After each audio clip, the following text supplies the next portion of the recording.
के फरीदाबाद से दिल दहला देने वाली खबर सामने आई है, जहां दिन दहाड़े एक निजी स्कूल में घुसकर एक युवक ने महिला शिक्षक की चाकू से गोदकर हत्या कर दी। इस सनसनीखेज घटना का वीडियो भी सामने आया है, जिसने पूरे इलाके में दहशत फैला दी। पुलिस ने कुछ ही घंटों के भीतर आरोपी को गिरफ्तार कर लिया और उससे पूछताछ जारी है। मृतका की पहचान संध्या के रूप में हुई है, जो गाँव सिकरोना स्थित सरस्वती सीनियर सेकेंडरी स्कूल में शिक्षिका थी। सोमवार सुबह वह रोज की तरह बच्चों को पढ़ाने स्कूल पहुंची।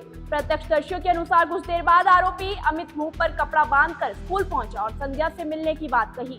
जैसे ही शिक्षिका स्कूल के मुख्य गेट पर पहुंची, आरोपी ने उस पर चाकू से ताबड़तोड़ हमला कर दिया। बताया जा रहा है कि संध्या ने अपनी जान बचाने के लिए काफी कोशिश की। वह मदद के लिए चिल्लाई और भागने का प्रयास भी किया, लेकिन आरोपी लगातार उन पर वार करता रहा। वीडियो में दिखाई दे रहा है कि जब संध्या जमीन पर गिर गई, तब भी आरोपी नहीं रुका। कल 3 अगस्त को फरीदाबाद में सिकरोना गांव के अंदर सरस्वती स्कूल के अंदर एक महिला टीचर की धारदार हथियार से हमला करके हत्या कर दी गई। उसी संदर्भ में FIR number 591 sector town police station के अंदर बीएनएस की धारा 103 सब सेक्शन 1 के तहत दर्ज किया गया है। और उसी मामले में कार्रवाई करते हुए क्राइम ब्रांच एवीटीएस की जो हमारी टीम है, जो सिकरोना के अंदर ही मौजूद है, उन्होंने वारदात से मात्र 2 घंटे के अंदर ही जो है वो आरोपी को काबू करने के अंदर सफलता हासिल की। आरोपी जिसे गिरफ्तार किया गया है उसका नाम अमित है और कोट गांव का वो रहने वाला है, फरीदाबाद का ही। और जो मृतका को पहले से ही जो है वो जानता था, उससे परिचित था। उसके द्वारा इस वारदात को अंजाम दिया गया। आरोपी को गिरफ्तार कर लिया गया।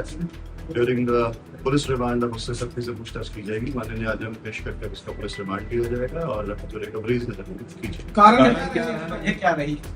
जैसे मैंने बताया कि जो मृतका है वो पहले आरोपी अमित के ही गांव के अंदर एज टीचर काम करती थी। वहां से वो पहले से जानता था और अमित लगातार उस महिला का पीछा कर रहा था। वो उससे पीछा छुड़वाना चाह रही थी। उसने उसको पुलिस में शिकायत करने की भी धमकी दी थी।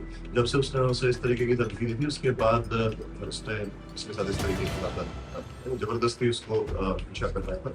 और जब उसने शिकायत के बारे में कहा कि मैं तुम्हारे बारे में शिकायत करूंगी, तो उसने इस बात पर प्रयास किया। कहाँ से गिरफ्तार इसको किया गया? जो आरोपी है उसको सिकरोना के पास से ही गिरफ्तार कर लिया गया है। वारदात से मात्र 2 एसीपी साहब काम क्या करते हैं? आरोपी जो है 21 वर्ष का है। इसका पुराना कोई क्रिमिनल रिकॉर्ड नहीं है। ये दूध बेचने का काम करता है और वहीं आसपास के इलाके के अंदर। एसीपी साहब, इसमें लड़की ने पहले 2 बार शिकायत दे चुकी है पुलिस में और उसके जो है क्या नाम, उसके बावजूद भी उस पर कोई कार्रवाई नहीं होती। तो इतना बड़ा हादसा नहीं होता अगर कार्रवाई नहीं जाता। जो इन्होंने अगर कोई पहले कोई भी शिकायत दी थी, तो जैसा आपने बताया है उसमें उनके द्वारा कोई कार्रवाई नहीं करवाने के बारे में कहा गया था। और अगर कोई कार्रवाई इस तरीके की शिकायत दी जाती है, डेफिनेटली उसको कर कितने स्कूल में भी इतनी देर तक ये खड़ा रहा है। स्कूल प्रशासन ने भी कोई शोर नहीं मचाया, इस तरीके का कोई सिक्योरिटी भी इतनी नहीं थी।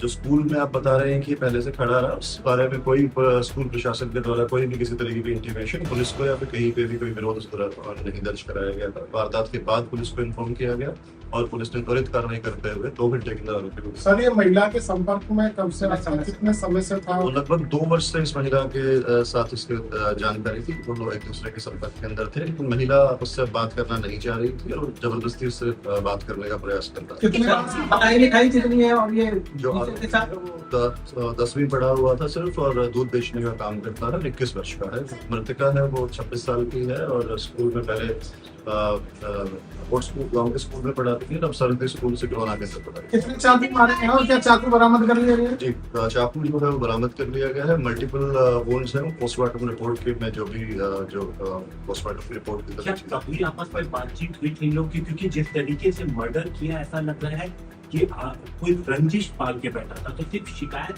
या फिर बातचीत होती थी और बातचीत बंद की थी? मैंने आपको बताया कि वो 2 लोग 2 साल से एक दूसरे को जानते थे और आपस में बातचीत थी, लेकिन महिला उससे बातचीत नहीं करना चाहती थी, नहीं समझ आगे अपनी बातचीत को बढ़ाना चाह रही थी, लेकिन जबरदस्ती उसके साथ कर रहा था।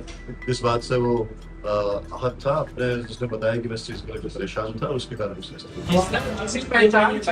स्कूल में दाखिल हुआ, क्या बताया इसने स्कूल में घुसते समय? जी, इनिशियली उसने बताया कि वो वहाँ पे कवर करके अपना फेस को जब गया था तो कवर करके गया था। इस तरीके से मतलब वो अपनी आइडेंटिटी इस दौरान वारदात के टाइम पे भी आइडेंटिटी अपने डिस्क्लोज नहीं करना चाह रहा था, लेकिन पुलिस इन्वेस्टिगेशन के अंदर जो तथ्य सामने आए उसके बाद उसका डिस्क्लोज हुआ और उसे गिरफ्तार किया गया। जो कोट गांव में स्कूल में पढ़ाती थी ये महिला, क्या ये स्कूल इसका अमित का था या इसके पिता का है, क्या है चीज और इसमें बात सामने आ रही उस गांव का रहने वाला है। अभी तक ऐसी कोई चीज सामने जो है वो नहीं गई। जो आप परिवार की बात कर रहे हैं, मैंने बताया कि पोस्टमार्टम करवाया गया। पोस्टमार्टम रिपोर्ट की बेसिस का खुलासा होगा कितने चाकू। तो सर कैसे पता चला कि ये वो टीचर थी, दूर वाला था, तो अपना संपर्क कैसे बना? जी, जैसा मैंने बताया कि हत्या के बाद जब हमने इस चीज को अपने इन्वेस्टिगेशन शुरू की, अपने सोर्सेज को एक्टिव किया, सीसीटीवी फुटेजेस वगैरह चेक की, तभी चीज सामने आई कि एक युवक है जिसके इस तरीके से संपर्क है, उसका जो हुलिया है उसी से मिल रहा था। और फिर उसे जब गिरफ्तार किया गया तो गिरफ्तार करने के बाद उसे जो रंजिश का कारण और जो पीछे के जो संबंध थे वो सारे डिस्क्लोज। ये स्कूल तक पहुंचा था, किस वाहन से पहुंचा था, कौन लोग इसके साथ थे? बताया जा रहा है कि 2 मोटरसाइकिल थी। नहीं, ये बाइक पे था, अकेला था। पहले से उसका आने जाने का मृतका का रूटीन पता था, तो पहले से वहीं था और उस पर लगातार हमला करता रहा। शुरुआती जांच के मुताबिक आरोपी ने शिक्षिका के गले, सीने, पेट और चेहरे पर करीब 34 बार चाकू से वार किए। घटना के दौरान स्कूल संचालक और अन्य लोगों ने बीच बचाव कराने की कोशिश की, लेकिन आरोपी हाथ में चाकू लहराते हुए उन्हें धमकाता रहा। वारदात को अंजाम देने के बाद वे मौके से फरार हो गया। घटना के तुरंत बाद स्कूल स्टाफ ने घायल शिक्षिका को संभालने की कोशिश की, लेकिन तब तक उनकी मौत हो चुकी थी। दिन दहाड़े स्कूल परिसर में हुई हत्या से छात्रों, अभिभावकों और स्थानीय लोगों में भारी दहशत फैल गई। सूचना मिलते ही पुलिस और फॉरेंसिक टीम मौके पर पहुंची और जांच शुरू की। शाम तक पुलिस ने आरोपी अमित को गिरफ्तार कर लिया। शुरुआती जांच में सामने आया कि कुछ दिन पहले शिक्षिका ने आरोपी के खिलाफ छेड़छाड़ की शिकायत दर्ज कराई थी। उस समय आरोपी ने सार्वजनिक रूप से माफी मांग ली थी, लेकिन पुलिस का मानना है कि इसी बात की रंजिश में उसने इस खौफनाक वारदात को अंजाम दिया। फिलहाल पुलिस ने आरोपी के खिलाफ हत्या का मामला दर्ज कर लिया है और उससे पूछताछ की जा रही है। साथ ही घटना के वायरल वीडियो, प्रत्यक्षदर्शियों के बयान और अन्य साक्ष्यों के आधार पर मामले की विस्तृत जांच जारी है। Bureau report, NCR news. हर खास खबर पर अपनी नजर। ऐसी बड़ी खबरों को जानने के लिए देखते रहिए NCR न्यूज।